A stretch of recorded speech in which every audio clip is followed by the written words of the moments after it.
SEC honors at center, as well as the player responsible for the second most career snaps from scrimmage in Clemson history behind only Mitch Hyatt, and that is center Will Putnam. Y'all fire away with questions whenever you're ready. I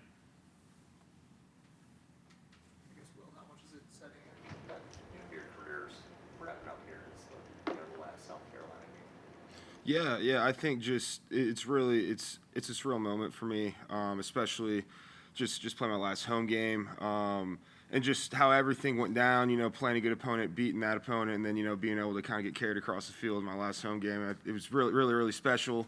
The fans really came out. That's probably one of the loudest games I've played in at home, and being my last game is really special. But being able to end it on just a great rivalry game, probably one of the best, if not the best in the country. That's also really special too, and it's something that I know obviously we take seriously, our coaches and the fans, and really just the whole state does as well. So I know we're really looking forward to that. So what the surfing thing, was that something you wanted to do, or was that spontaneous? It was a little spontaneous, yeah.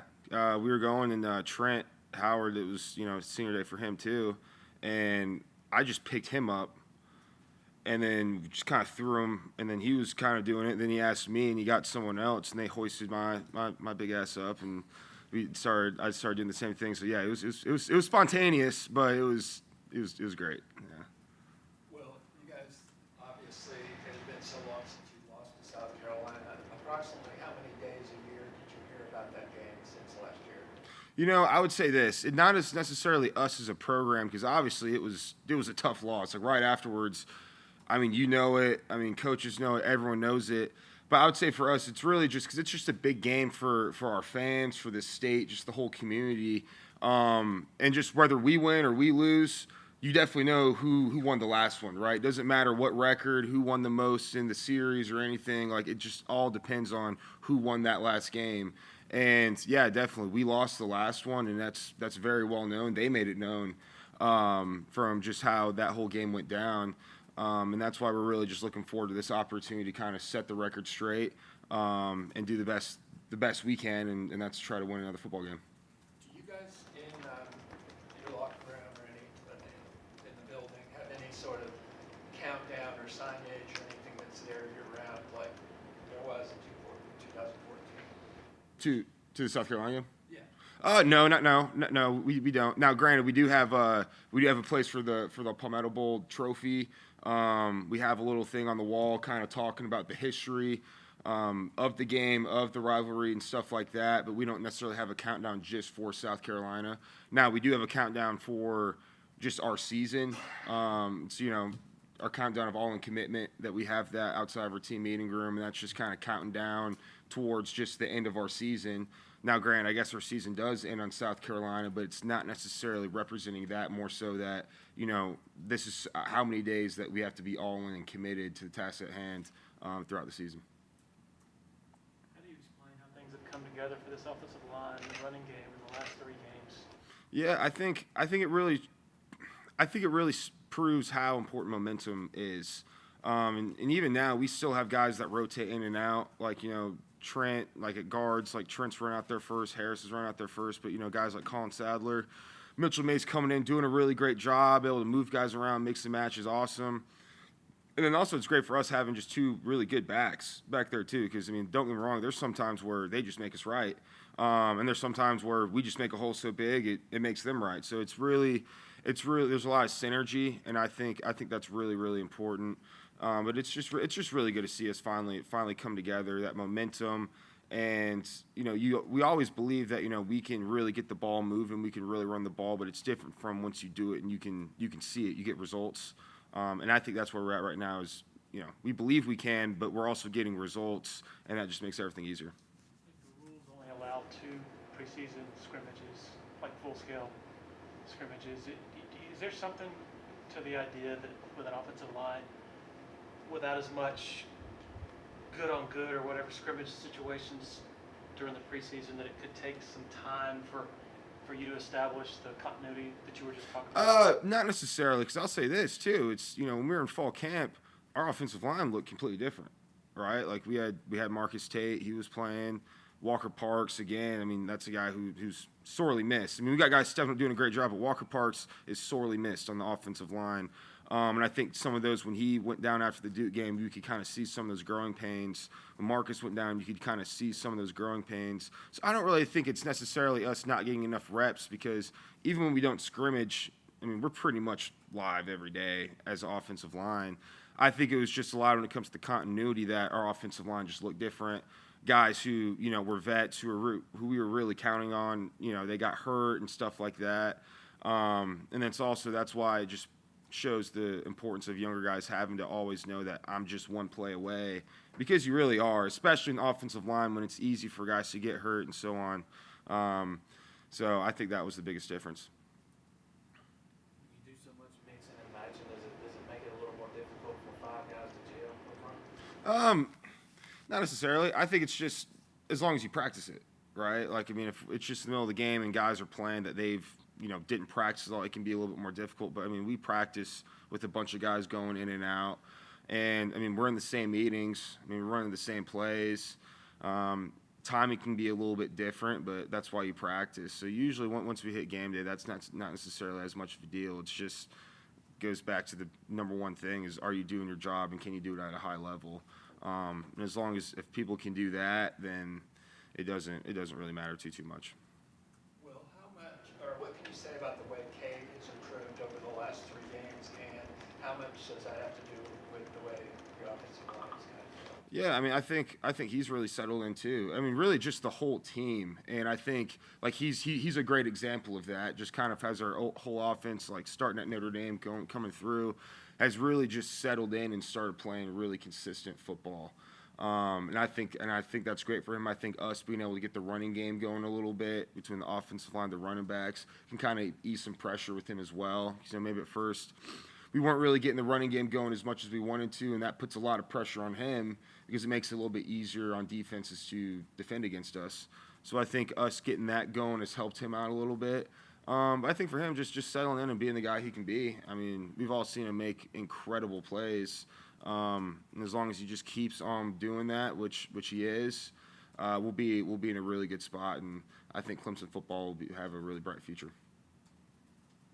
First time you went to Williams Bryce In Columbia, what did the older players tell you? about the environment. Keep your helmet on. What do they tell you? Keep your helmet on, and that's something that has stuck with me ever since. So if any game at the end of the game, win or lose, I always keep my helmet on running off the field. Yeah, I mean, they got their net, and people are still throwing stuff, trying to get through it. I like it. I think it's a great environment. It's probably the best road environment I think that I've played in. Always loud. People are always there. People are always really nice greeting you on the bus ride over. But yeah, it's awesome, and I think that's what makes college football so special, and just those rivalries and stuff like that. People being really passionate about that stuff. So it's always exciting. Their student section is always packed out. They've got the white Oh, towels. yeah. Play Sandstorm. Is that fun to play when it's all against you like that? Oh, when yeah, they're it's loud awesome. like that? It's awesome. I mean, I think as a player, I mean, they're both awesome, but I really enjoy when people are booing you really loud. I think that's really fun too. I mean, I think that's just as fun as when people are cheering you on just as much. I love the boos. I think it's awesome. It kind of gets me going a little bit. Just in Sandstorm, playing that at practice all week. It's just that week. It's awesome. It's what makes everything fun. You have a favorite memory from that game a couple of years ago? Yeah, I mean, not a big one, but just the 2021 that game, because for me, I mean, that whole year my ankle was bothering me, and I had a bad fever, and I was sick. My ankle hurt, but I played through that game, and we ended up getting a really big victory, and it was just awesome to be a part of that. It was great, and it was also another night game. I got a picture somewhere, but just holding that trophy with a couple of the other guys after. All that stuff we've been through, all the stuff I've been through. It was like, man, this is great. And that was another season too where, we fell short of the ACC championship, and, everyone was like, man, Clemson's done. They suck, all this stuff. And kind of being able to get that, it kind of really brought in perspective about everything. So that's what we're looking forward to do again this year. Is there anything that you remember particular about Which one? The South Carolina. South Carolina game. I mean, yeah, just being so close and losing. I mean, right? Like being so close. I mean, we had multiple opportunities to win the football game, and we just didn't execute it. And on those certain plays where we needed it, they got it, right? So I think it's definitely something that you flush it, but you don't forget it. And I think that's really, really important to do. Is you got to move on. You can't let it live in your head, but you can't forget it. Like, oh, I remember all of that. I remember my neighbors playing Sandstorm till like 3 a.m. So yeah, I definitely don't forget it. But I think moving on and how we're doing right now, I feel really confident. We're playing good football on offense. Any questions for Will virtually? Anybody in the room? Where do you live? Or where you're off campus, I guess? Yeah, I'm off campus. So you had a neighbor that's apparently. Yeah. I live kind of over towards Central. Yeah. So yeah, all that, and it's just like, man, like I want to go knock on the door and be like, hey man, turn on. But it's like, you know what? Should have got done on the field. So I gotta sit here and just listen to it. That's how I look at it. Multiple, yeah, it was going crazy. So it's like, we didn't get it done on the field, so have at it. But next year, hopefully get the job done, and I don't want to hear any of that. So it was good though. This is just happens to be the first time I've had you since the shoe explosion. What do you remember from that? Oh yeah, I remember going over and then planting on my foot, and then my foot just started sliding really bad, and I thought for a second that I broke my ankle. So for a second there, I was kind of worried because then I can't walk straight, because in games when I get hurt or something, I don't really feel it right away because I'm just so amped up. But I'm starting to hobble around, like, oh man, not my ankle again. Like, I can't be having this towards the end of the season. And just the bottom of my shoe just peeled right off. And shout out our equipment staff, Nick Yaird, and our trainers, Dylan Barron, because it was like a NASCAR pit stop over there on the sideline. They had a chair there. I had the cleats, and they're both tying me because my hands and thumbs are all taped up, and they're putting on my shoes for me. And I was out there in another 3 plays, a total pit stop, and it was like NASCAR. It was awesome. And then I came back because those shoes were 2 sizes too big or whatever. And I just we're gonna play it. And then he came back, another pit stop, back on the field. It was pretty special. I wish there was film on that, because that's how you change out a shoe. How many pieces of the shoe were there? I mean, it was 2 pieces. It was the shoe and then just the bottom, and then you could just see my sock. Yeah, it was great. Go ahead. Yeah, one other random question. If you were at a 40-yard dash with Nate Wiggins, how many yards ahead would you have to be to win? I mean, realistically, I'm not the fastest guy. I would probably need to be at maybe the 20. Yeah, maybe the 20. If I'm really maybe feeling fast, maybe the 15. But, yeah, I'm already not the fastest guy around, and he happens to be the fastest guy around. So, yeah, I'd need a little head start. Is he the fastest guy on the team? I don't know who's the fastest, who isn't, but so far he's the fastest guy I think that's ever ran in a game. So that's what counts. I mean, at the end of the day, that play, he's the fastest guy in my mind. So that was an incredible play, and that's not the first time he's done that either. So I think that proves to show it's one thing being fast, when we're running sprints and working out, and it's another thing to be fast doing that and translate it to the football field and football pads. And I'm pretty sure he ran over 22 miles an hour or something. Yeah, that's ridiculous. So. Do you feel that the practices and preparation for this game are any harder than any other week? No, not really. I mean, it really is just, when it comes to the practice aspect, it really is just another week. Now, opponent-wise and all the stuff outside of the facility, it's obviously different because, again, it's big for the community, just the state, because everyone, Clemson, South Carolina. But for us, it's practice, not really. I mean, this is week 11, week 12.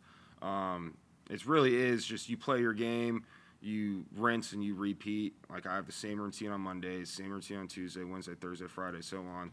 And that's how you have to approach it, really. If you want to have a successful season, that's how you have to do it.